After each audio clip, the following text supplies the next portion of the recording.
बिस्मिल्लाहिर्रहमानिर्रहीम। नाज़रीन आदाब। असर टाइम्स के वर्ल्ड न्यूज़ में आपका खैर मकदम है। नाज़रीन, जैसा कि आप जानते हैं कि नए साल आने के बाद भी रोज़ाना जंग के बादल जो हैं वो मंडराते चले जा रहे हैं।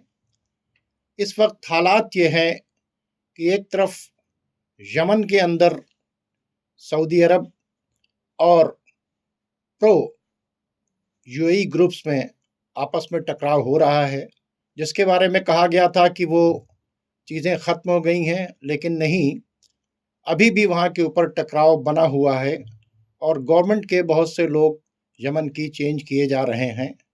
हालात अभी यमन के कंट्रोल में नहीं है। दूसरी तरफ आप देखें तो इज़राइल सोमालीलैंड के ऊपर जाने के बाद वहाँ के ऊपर अपने बेसेस को बनाने के लिए पूरी तैयारी कर रहा है। तो समंदर के ऊपर कब्ज़ा करने की और वहाँ अपना अपना कंट्रोल बनाने का खेल बड़ी तेज़ी से चल रहा है। एक और बात आपको पता है कि मोरक्को ने बाकायदा तौर के ऊपर इज़राइल से समझौता कर लिया है। तो उधर जिब्राल्टर की तरफ से ये एक समंदर के रास्ते को रोकने की कोशिश की जा रही है। तीसरी तरफ इज़राइल ने यूएई के साथ में अपना जो पैक है उसको बढ़ा दिया है और ऐसा लग रहा है कि यूएई की सिक्योरिटी अब इज़राइल करेगा, तो वो भी स्टेट ऑफ हॉर्मुज़ के सामने आकर बैठने की बात कर रहा है। तो ये पूरी तरीके से समंदर के अंदर आप देखें तो हालात ख़राब से ख़राब हो रहे हैं।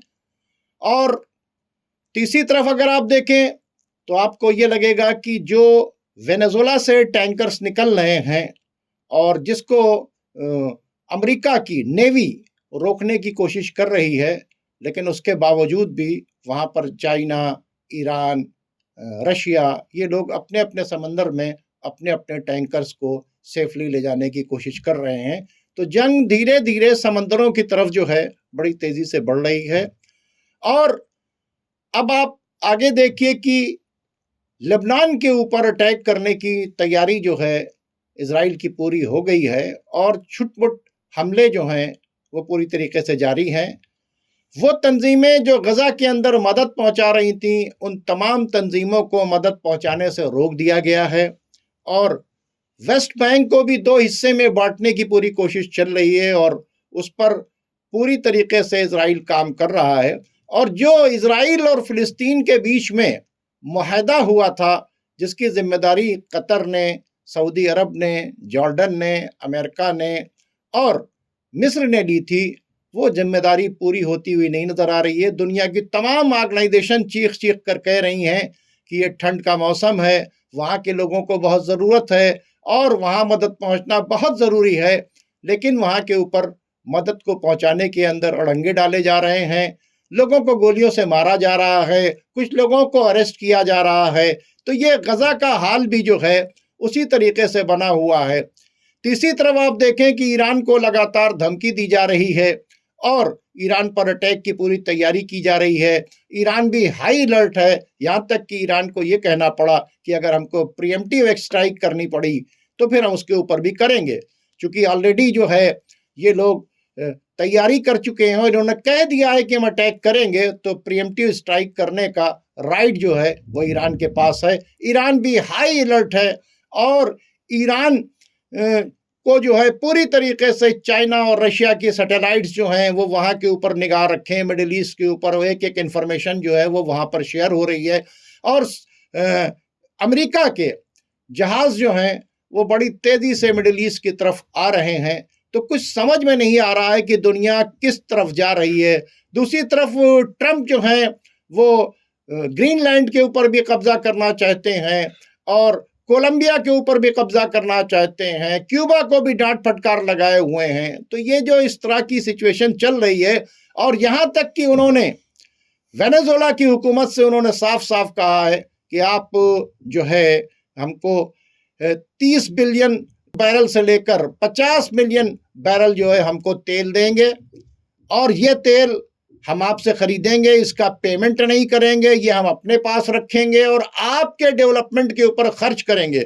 और उन्होंने वेनेजुएला को ये वार्निंग भी जारी की है कि आप अपने यहाँ से ईरानियों को, कोलंबियंस को, क्यूबा के लोगों को वहाँ से निकालेंगे और जो हमारे दुश्मन है, जो हमारे मुखालिफ हैं, उनके साथ तेल का कोई वो नहीं करेंगे, यानी किसी तरह से उनसे ताल्लुकात आगे नहीं बढ़ाएंगे। और ये भी वार्निंग दे दी है आर्मी चीफ को वहाँ से कि नहीं तो जिस तरह से हमने क्या नाम है निकोलस को उठाया है, यहाँ के ऊपर सदर को उठाया है, उसी तरीके से हम आपके खिलाफ भी कार्रवाई करेंगे। तो नाज़रीन, ये इस वक्त के वो हालात हैं। इन तमाम बातों पर बात करने के लिए हमारे पास सैयद सुलेमान अहमद साहब मौजूद हैं। जैसा कि आप जानते हैं कि हम उनसे तबादला ख्याल करते हैं, तो आइए चलते हैं उनसे अपनी बातों का आगाज करते हैं। जनाब सैयद सुलेमान अहमद साहब, आपका बहुत बहुत इस्तकबाल है। तो नवाजिश, देखिए, जो हमने इस वक्त तमहीद की है, इस सिलसिले में हम चाहेंगे कि एक एक स्टेप के ऊपर जी बात की जाए। जी, आप ये देख रहे हैं कि समंदर को बड़ी तेजी से घेरा जा रहा है, ठीक है, और ये काम काफी दिनों से चल रहा है, अब सामने आ रहा है। यानी वेनेजुएला के ऊपर अटैक होने से पहले से ये काम चल रहा है। तो ये जो समंदरों को घेरने की तैयारी हो रही है, और इधर मोरक्को के साथ इजराइल का पैक है ना, इधर जो है सोमालिया लैंड के साथ इजराइल का पैक, इधर यूएई के साथ इजराइल का पैक, उधर फ्रांस में बुलाने के बाद एक सेक्रेट मीटिंग बाकायदा तौर के ऊपर जौलानी के लोगों की और इजराइल के लोगों की, और वहाँ के ऊपर ये तय कर देना कि अब इजराइल की एम्बेसी जो है, इजराइल का एक जो क्या नाम ऑफिस जो है, वो कहाँ खुलेगा? वो सीरिया के अंदर खुलेगा। और सीरिया और इजराइल यानी जौलानी और बेंजामिन नेतन्याहू जो है एक दूसरे के साथ मिलजुल कर काम करेंगे। तो ये इतनी तेजी से एक जगह नहीं हो रहा है। सोमालिया लैंड का हुआ, मोरक्को का हुआ, यूएई का हुआ, ठीक है। अब वो सीरिया जहां से बशर असद के पीरियड के अंदर जो है इजराइल वहां दाखिल नहीं हो सकता था, आज वहां के ऊपर बाकायदा तौर के ऊपर इजराइल का ऑफिस खोला जा रहा है, इजराइल के साथ पैक हो रहा है, और ये मुआहदा किया गया है कि इजराइल और सीरिया मिलकर एक साथ काम करेंगे। कैसे देखते हैं आप इसे?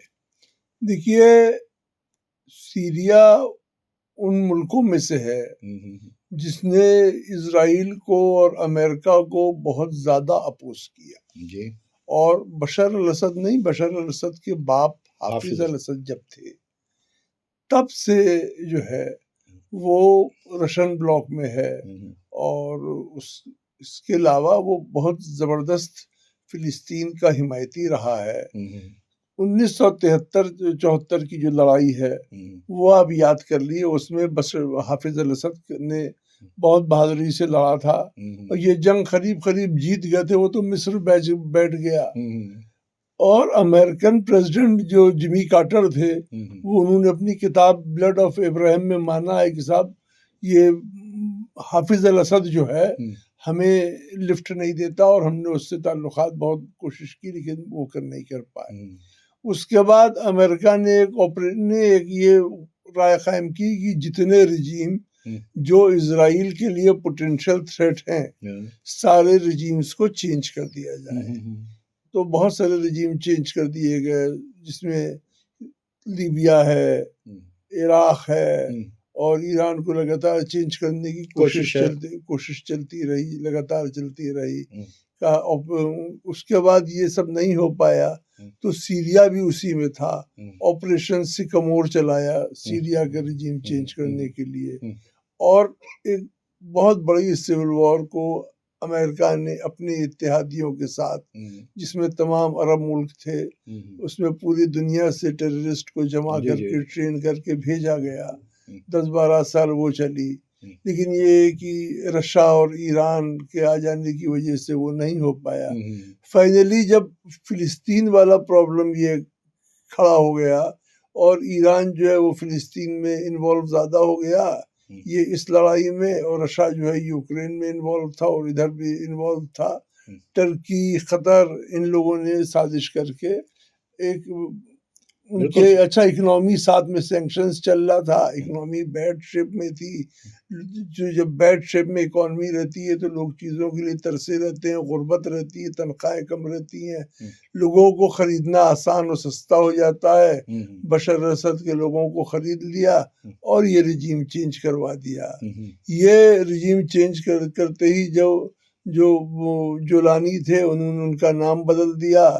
उनके ऊपर इनाम था, इनाम भी वो कर दिया। व्हाइट हाउस में उनको उनका इस्तकबाल नहीं, आज तो ये हो गया कि अब इजराइल के साथ पैक करवा के इजराइल का एक ऑफिस सीरिया के अंदर इस्टेब्लिश करने की बातचीत हो गई। ये तो पैक तो अब हो रहा है, लेकिन इजराइल कई महीने से रोज इजराइल की मिलिट्री इस तरह रेड मार रही है जैसे पुलिस रेड मारती है, और घर से लोगों को पकड़े लिए जा रही है।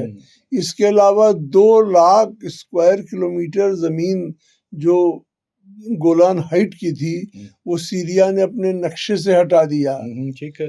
अच्छा, अब जो बाहर के टेररिस्ट आए हुए थे, वो जो थे, जो दाइश और ISIS वाले थे, वो उनको जो है उन्होंने को निकाल के लीबिया भेज दिया कि अब तुम लोग यहाँ काम कर चुके हो, वहाँ करो, तो वहाँ करो, वहाँ खूनगारी करो। तो ये सारी इजराइल की एक्टिविटी तो चल रही थी। जब सऊदी अरब के कहने पे ये अहमद अल शरा को या जोलानी को उनको वहाँ पे बुलाया गया, जब ट्रम्प आए थे अरब में, तो ये जो ट्रम्प ने जो वो किया, और उसके बाद फिर जोलानी अमेरिका भी गए, तो ये सारी एक्टिविटी, दफ्तर खुल अब रहा है, दफ्तर काम पहले से कर रहा था। वो मेरा एक बात नहीं समझ में आ रहा है कि अब तो ये क्लियर कट हो गया कि जोलानी, ठीक है, और इजराइल दोनों एक हो चुके हैं, ठीक है। तो फिर वो तमाम मुस्लिम ममालिक जो अपने आप को शो करते हैं कि वो एंटी इजराइल हैं, ठीक है, जो कहते हैं हम सीरिया को बटने नहीं देंगे, ठीक है, खास करके टर्की, है ना, तो टर्की, कतर, सऊदी अरब, है ना, तो अब ये इनके बारे में आप क्या कहेंगे कि ये लोग क्या इजराइल को वहां के ऊपर मजबूती देने के लिए इन्होंने क्या नाम है सीरिया की गवर्नमेंट को कमजोर किया था, खत्म किया था, बशर असद को हटाया था? ये काम अमेरिका और इजराइल के कहने पर इन लोगों ने करवाया था। देखिए, इसमें कोई ढकी छुपी बात नहीं है। अमेरिकन आर्म्स थे, इजराइल ने ट्रेन किया सारे गोरिल्लास को। दूसरी चीज है कि एक बात ये समझिए कि डायरेक्शन आखा तय करता है, गुलाम नहीं तय करता है। सर, मैं ये सारी बातें आपसे इसलिए कर रहा हूँ कि अगर ईरान जी और इजराइल की जंग बढ़ती है तो सीरिया की सरजमीन जो है वो एक बड़ा रोल प्ले करेगी, वरना जोलानी इस लायक नहीं है कि उसके ऊपर हम डिस्कस करें।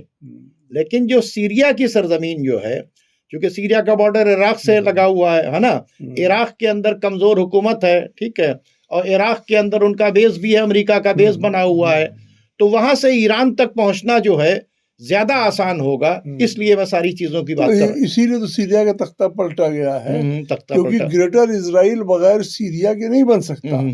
क्योंकि जब पहला जो बॉर्डर है वो सीरिया है, जब सीरिया में घुस आएगा इजराइल तो ईरान छोड़ दिए, सऊदी अरब भी सेफ नहीं है, क्योंकि फिर वो जहां चाहे चला जाए। अच्छा, दूसरी चीज ये है कि जो लोग ये समझ रहे थे कि साहब कि हम अमेरिका से अच्छा रिलेशन कर लेंगे तो हम सेफ हो जाएंगे, मेरा इंश्योरेंस हो जाएगा, तो ग्रीनलैंड को देख लीजिए, ग्रीनलैंड वाला मामला देख लीजिए, और ये यूरोप का मामला देख लीजिए। ये यूरोप का, ये ग्रीनलैंड तो ये डेनमार्क की टेरिटरी है।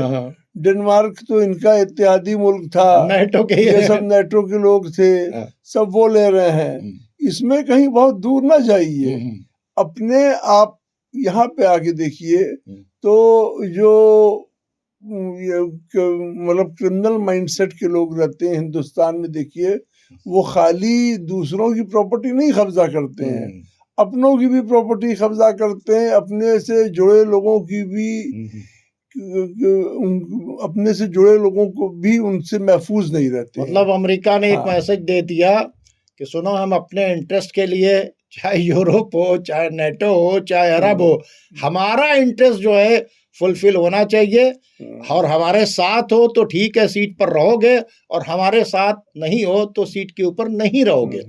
आप ये बताइए कि ये वेनेजुएला में ये सब करने के बाद जी अब ये खुलेआम क्या कह रहे हैं कि हमें जो है 30 से 50 मिलियन बैरल ऑयल चाहिए, पेट्रोल चाहिए। एक तो ये, और सुनिए, पेट्रोल भी हमको दे दीजिए, लेकिन मैं क्या करूंगा कि इसका पेमेंट नहीं दूंगा, आप दे दीजिए, हम इसको रखेंगे, और हम यूक्रेन के अंदर जो डेवलपमेंट होगा इसकी आमदनी से करेंगे। इसके मतलब ये उनसे तेल लेंगे और फिर इस तेल को मार्केट में बेचेंगे दूसरी जगह के ऊपर, उससे इनकम करेंगे, पैसा भी अपने पास में रखेंगे। अच्छा, फिर क्या कह रहे हैं, अपने यहाँ से निकाल दीजिए, क्यूबा के लोगों को निकाल दीजिए, ईरान के लोगों को निकाल दीजिए, हाँ, और कोलंबिया, और हमारे दुश्मन, यानी उन्होंने नाम नहीं लिया चाइना का, लेकिन कहा कि उनको वहां से, क्योंकि चाइना की कंपनीज वहां के ऊपर जो है काम कर रही हैं। फिर यह भी कहा है कि जिन लोगों से हमारे रिश्ते अच्छे नहीं है उनको आप तेल नहीं बेचेंगे, और फिर एक वार्निंग भी दी है आर्मी चीफ को कि अगर आप मेरी बात नहीं करेंगे तो वही हशर करेंगे जो हमने क्या नाम है, निकोलस का किया। ठीक है, देखिए ऐसा है कि ये जो ट्रम्प ने कहा है ये अमेरिकन पॉलिसी बहुत दिनों से थी, लेकिन ये कि जो अमेरिका के जो दूसरे प्रेसिडेंट थे, जैसे क्लिंटन थे, ये बराक ओबामा थे, ये लोग बड़े पढ़े लिखे लोग थे, ज़्यादातर लीडिंग लॉयर्स थे या बहुत सोफिस्टिकेटेड बिजनेसमैन थे, तो ये इनकी भी पॉलिसी वही थी। लेकिन ये बहुत घुमा फिरा के बड़ा ग्लव्स में, मतलब जिसे कहते हैं दस्ताना पहन के पकड़ते थे कि वो साहब देखिए ये है, आप आतंकवाद को करते हैं, आप डेवलपमेंट कीजिए, वो यूनाइटेड नेशन के अंदर कुछ ना कुछ करने के बाद जो करते थे, रेजोल्यूशन कोई ना कोई पास करके। ट्रम्प जो है, उसने कहा यूनाइटेड नेशन की बेसिक तैसी। ट्रम्प जो है, ये इनका जो बिजनेस का राइज है, इनका कैरियर है, ये जिसे कहते हैं कि साहब वो मतलब ये नीचे से वो आए हुए आदमी है, तो ट्रम्प बिल्कुल खुल के बोलते हैं कि यह सब नहीं यही है, सब नहीं। अच्छा, अमेरिका की एक अपनी प्रॉब्लम बहुत बड़ी है। अमेरिका की प्रॉब्लम ये है कि अमेरिका सुपर पावर तो है, सुपर पावर होने का खर्चा भी बहुत है, लेकिन अमेरिका की जो इकोनॉमी है अमेरिकन, ये पूरी चल रही है डॉलर के दम पे चल रही है। बिल्कुल सही, क्योंकि यूएस डॉलर जो है दुनिया की पावरफुल करेंसी है, इसलिए अमेरिका जो है पावरफुल मुल्क है, उसके पास पैसा है, वो खरीद ले, जो चाहता है वो प्रोक्योर कर लेता है। इसी से ब्रिक्स वालों से भी इनका झगड़ा हो गया, ब्रिक्स वालों से चल रहा है झगड़ा, बहुत तगड़ा। एक ब्रिक्स का जो झगड़ा है, देखिए ब्रिक्स ने जो कहा कि हम डॉलर करेंसी से हटेंगे, तो ये बात समझ लिए कि डॉलर करेंसी जो बनी, जो दुनिया की करेंसी बनी और जिस पे चल रहा है, ये पेट्रो डॉलर है, जी। ये ऑयल पे चल रहा है।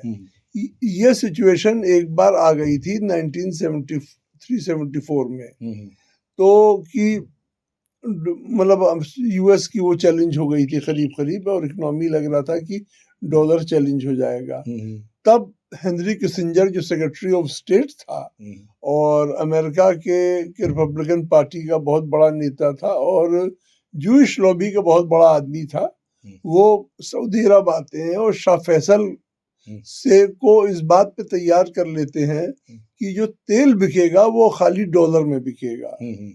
अच्छा, डेवलपमेंट सबको करना है तो तेल सबको चाहिए, जब तेल चाहिए तो पहले डॉलर चाहिए, डॉलर खरीदेंगे, मार्केट के उस पे डॉलर का रेट तय होता है, तो वहां से डॉलर को एक स्ट्रेट राइज मिला। आज 90 रुपए है, तब 7 रुपए था। जी। तो लगातार सारी करेंसीज के खिलाफ डॉलर पावरफुल रहा।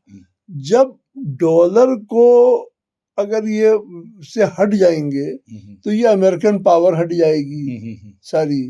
तो डॉलर की डोमिनेशन मेंटेन करने के लिए इनको ये जरूरी है कि पूरी दुनिया के ऑयल को कंट्रोल कर लें, क्योंकि ऑयल ऐसी चीज है, एनर्जी ऐसी चीज है कि जिसको जरूरत हमेशा रहेगी उसको, और जिसको भी जरूरत है ऑयल की उसको डॉलर खरीदना पड़ेगा। अब तुम ब्रिक्स करेंसी चलाओ, उसको क्या कर हो जाएगा भाई, ऑयल तो खरीदना ही पड़ेगा। दुनिया की most traded commodity is oil. देखिए तो सब जो बातें हम लोग डिस्कस कर रहे हैं जी, तो जाहिर सी बातचीत है, जो बड़े बड़े मुल्कों के सरबराहान हैं, क्या वो इन सारी बातों को नहीं समझ रहे? लेकिन उसके बावजूद भी वो किस कदर अमेरिका से डरे हुए हैं कि आप ये देखिए कि वो जाकर वेनेजुएला के सदर को उठा लाते हैं, ठीक है, और लेकिन इंटरनेशनल क्रिमिनल कोर्ट में जिस बेंजामिन नेतन्याहू को बाकायदा तौर के ऊपर जेनोसाइड करने वाला कर दिया गया है, उसके बारे में ये कुछ नहीं करते, ठीक है। इनको गजा में जो कत्ल गारतगरी हो रही है इसको नहीं कंट्रोल कर रहे। ईरान का जो प्रोटेस्ट है उसके ऊपर जो है ये बात कर रहे हैं, और ईरान के ऊपर अभी क्या नाम है सुलेमान साहब, जो रिपोर्ट्स आ रही हैं चौंका देने वाले। कई इन्होंने लेयर में डिस्टरबेंस कराने की बातचीत की थी। एक तो ये था कि यहाँ के ऊपर अपने एजेंट्स फैलाकर, ठीक है, और वो जो बिजनेसमैन वहाँ पे प्रोटेस्ट कर रहे थे तो उनके आड़ में इन्होंने अपने आर्म्स अमनेशन वाले लोगों को भेजा, जिसमें मोसाद के एजेंट्स भी पकड़े गए आर्म्स अमनेशन के साथ, और एक को हैंग भी किया गया, ठीक है। अब ये रिपोर्ट कि जब से जैसे ये कंट्रोल हो गया, क्या नाम है चीजें, यानी प्रोटेस्ट जो था धीरे धीरे तकरीबन कंट्रोल हो चुका है, तो अब इसके बाद उन्होंने जो दूसरा प्लान बना रखा था कि ईरान के अंदर जो बलूचिस्तान और सिस्तान का इलाका है वहां पर एक इन्होंने एक तकफीरी ग्रुप जो है, यानी ISIS, ठीक है, और अलकायदा, इस तरह के तमाम उनका, जैसे जंदुल्ला उनकी क्या नाम है ऑर्गेनाइजेशन है, ठीक है, और वहाँ के जैशल अदल है, ठीक है, और जिसको पूरी तरीके से पाकिस्तान का सिपाही साहबा और TTP और ये सब पूरा सपोर्ट करता है। इसके जरिए बाकायदा तौर के ऊपर पूरा प्लान किया गया है। अंसारुल फुरकान नाम का एक गिरोह है कि हम फिर क्या करेंगे, पूरी तरीके से पाकिस्तान के और यहाँ के तमाम दहशतगर्द घुसेड़ने के बाद हम बलोचिस्तान का जो एरिया है ईरान के अंडर में उसे डिस्टर्ब करेंगे, सिस्तान के अंदर डिस्टर्ब करेंगे। तो इन्होंने एक तो प्रोटेस्ट के जरिए वहां एजेंट छोड़कर प्लान बना दे, दूसरे इन्होंने टेररिस्ट को बाकायदा तौर के ऊपर, ये तकफीरी लोग हैं, याद रखिए, ये सुन्नी नहीं है, दे आर, मतलब ये तो भाड़े के लोग हैं, तो अमेरिका इजराइल के इशारे के ऊपर काम करते हैं, ये अपने आप को सुन्नी बनाकर पेश करते हैं, लेकिन इनका कोई मतलब नहीं। ये सब आईसिस के लोग हैं, ये आईसिस, अलकायदा, ये जितनी आइडियोलॉजी जो है, ये सिपाही साहबा, ये एक आइडियोलॉजी है, ये सब के सब पूरी तरीके से कोशिश कर रहे हैं अब बलूचिस्तान और सिस्तान के बॉर्डर के ऊपर कि वो ईरान के अंदर जो है दहशतगर्दी की कार्रवाइयां करें।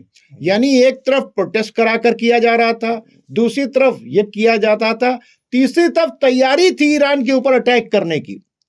तो कई तरीके से ईरान को डिस्ट्रॉय करने की कोशिश की गई, जिस पर ईरान ने बड़ा सख्त जवाब दिया है कि अगर हमको ये पता चलेगा कि ऐसा मामला है तो फिर, और ईरान ने एक बैनर भी लगाया, वो बैनर लगाकर उसमें एक कॉफिन्स जो थे वो रखे गए जिसमें इजरायली फ्लैग है और अमेरिका का फ्लैग है, उसके अंदर मैसेज दिया गया है कि अपने फौजियों और सिपाहियों को बचा लो, और उन्होंने साफ साफ कहा है कि हम ना सिर्फ इजराइल पे अटैक करेंगे बल्कि जितने अमेरिकन बेसेस हैं इस पर भी हम अटैक करेंगे। ये ईरान की तरफ से मामला आया, इसको आप कैसे देखते हैं?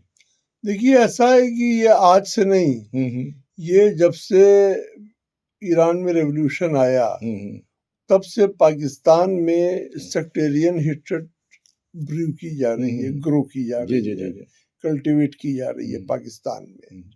और जो पाकिस्तान में जो क्रिएट की गई उसका आप एक नजर देख, क्योंकि देखिए कोई आइडिया ऐसे के तो होती नहीं, आइडियाज जो है वो बाउंड्री से नहीं रुकते हैं।